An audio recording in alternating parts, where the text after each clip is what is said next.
Well, thank you for tuning in today and for clicking on this. Today is, as I'm recording this, so I just looked at my watch, it's 3 o'clock in the afternoon here, and it's Palm Sunday today. The day I'm recording this, we had our Easter musical at church this morning, as we always have it the week before Easter, on Palm Sunday, and that's the day we celebrate today. Celebrated because of what happened in the Gospels on this particular day. And I want to read to you the account of that, at least the account from the Gospel of Mark in regards to that. And it's in Mark chapter 11 in the first few verses. And it says, "And when they came nigh to Jerusalem unto Bethphage and Bethany at the Mount of Olives, he sendeth forth two of his disciples, and saith unto them, Go your way into the village over against you, and as soon as you be entered into it, you shall find a colt tied whereon never man sat. Loose him and bring him. And if any man say unto you, Why do ye this? Say ye that the Lord hath need of him, and straightway he will send him hither. And they went their way, and found the colt tied by the door without in a place where two ways met, and they loose him. And certain of them that stood there said unto them, What do ye, loosing the colt? And they said unto them, even as Jesus had commanded, and they let them go. And they brought the colt to Jesus, and cast their garments on him, and he sat upon him. And many spread their garments in the way, and other cut down branches off the trees, and strawed them in the way. They went before, and they that followed cried, and they that went before, and they that followed cried, Hosanna, blessed is he that cometh in the name of the Lord. Blessed be the kingdom of our father David that cometh in the name of the Lord. Hosanna in the highest." And those last couple of verses are quotes from the Psalms that they associated as being, shall we say, prophecies of the Messiah, of something that would happen when the Messiah arrived. But as you heard in the reading of this, they cut down branches off the trees. And these would have been palm branches, or that's what we've associated it with, and spread them in the way. Sometimes you'll see people waving them in pictures and all. Not pictures, but paintings or drawings of this. But at any rate, that's why we call it Palm Sunday, because of that. This is the Sunday before Passover. And so it was a significant time in Jerusalem. It's why Jesus and his disciples were going to Jerusalem for the Passover. Jesus obviously was going for something much bigger. The disciples didn't quite understand that, but nonetheless they knew Passover. That was what they did. At the time of year they'd go to Jerusalem for the Passover. And so Jesus, his disciples, are going here, and he tells them, gives them this instruction. He says, I want you to go when you find this colt, this donkey here that never a man has sat on. He says, I want you to untie him, bring him to me. If anybody says anything to you, you tell him why you're doing it. Say the Lord has need of it, and he'll send it back as soon as he's done. And they go and do it, and what happens, just as Jesus had said, somebody approaches them and asks them what they're doing, and they tell them, and they come on and they put their garments on this donkey. Jesus sits on it, and he starts going into Jerusalem, and people start lining the road with these palm branches. Perhaps some people were waving them as well.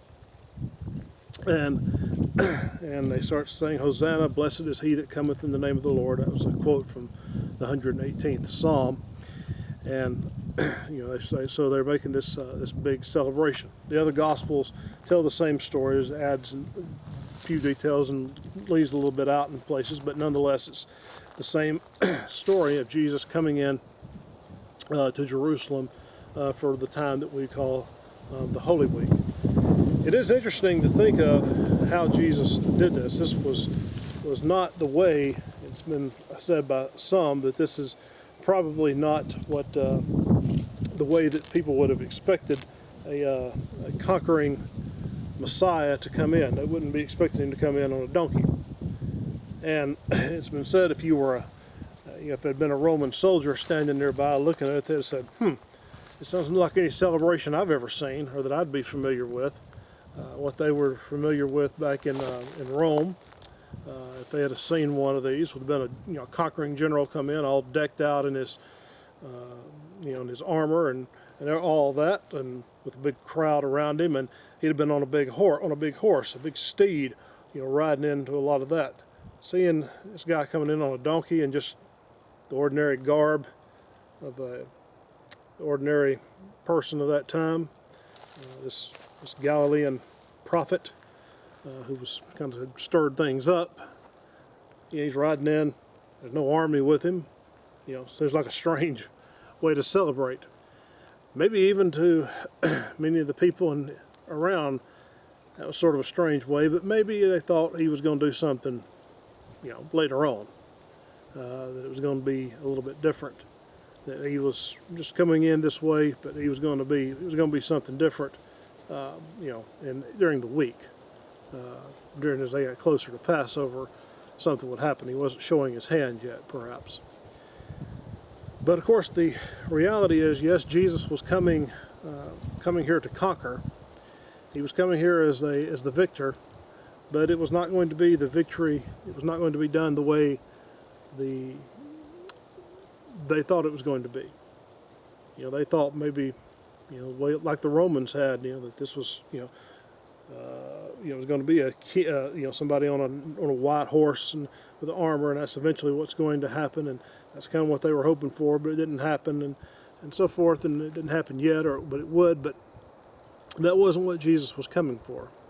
He was coming to conquer a greater enemy than the Roman Empire, a greater enemy than any of the Gentile powers, or any of even the corrupt Jewish establishment of the time that ran the temple, and everything else that you could imagine. He was coming to conquer something far, far greater than that, and that was the forces of sin, forces of the evil one.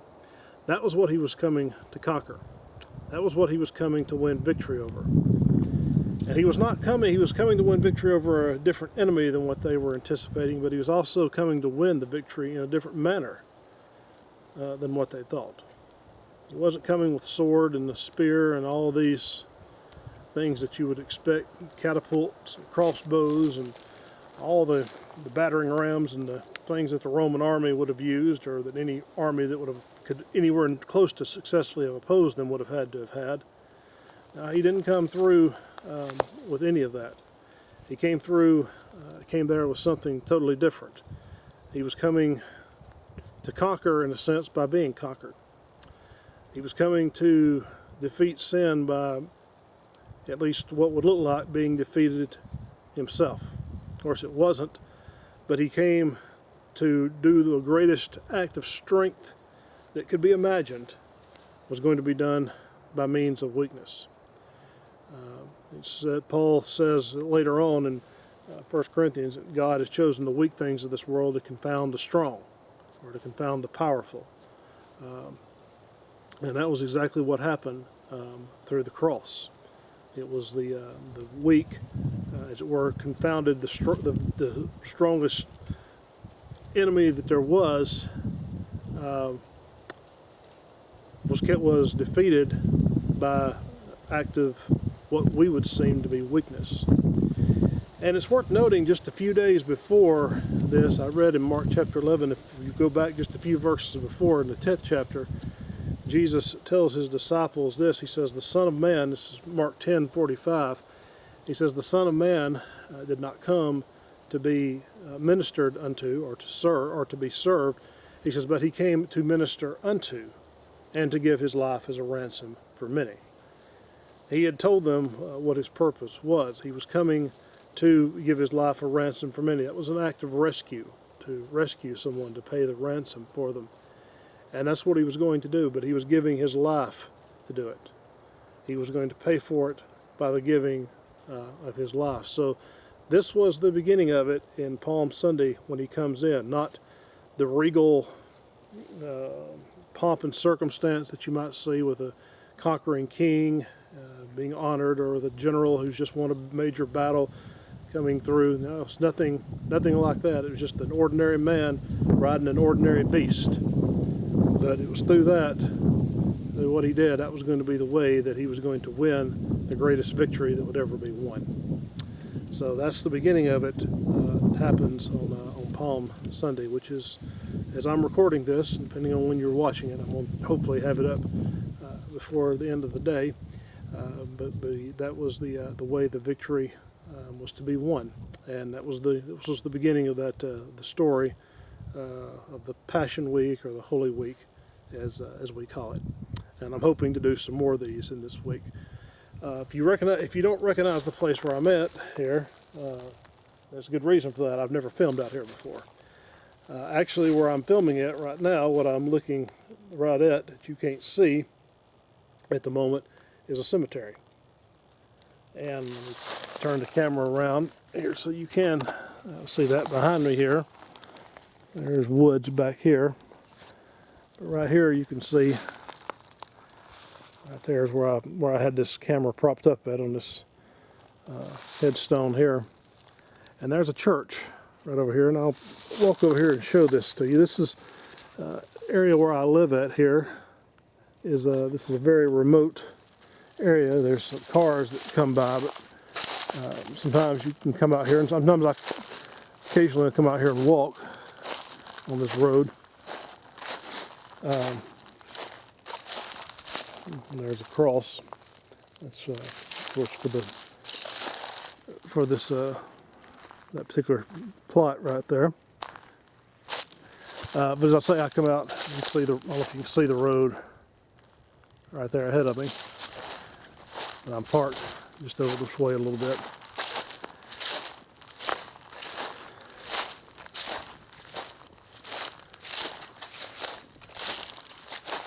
But these are a lot of, like, I don't have any idea who this is here, but if I can zoom in here just to show you how old this is. This is a person born in August of 1862 and died in November 1932.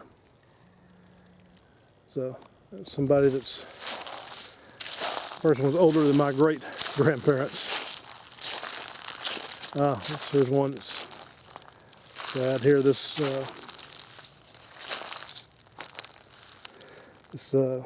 headstone is falling off right here.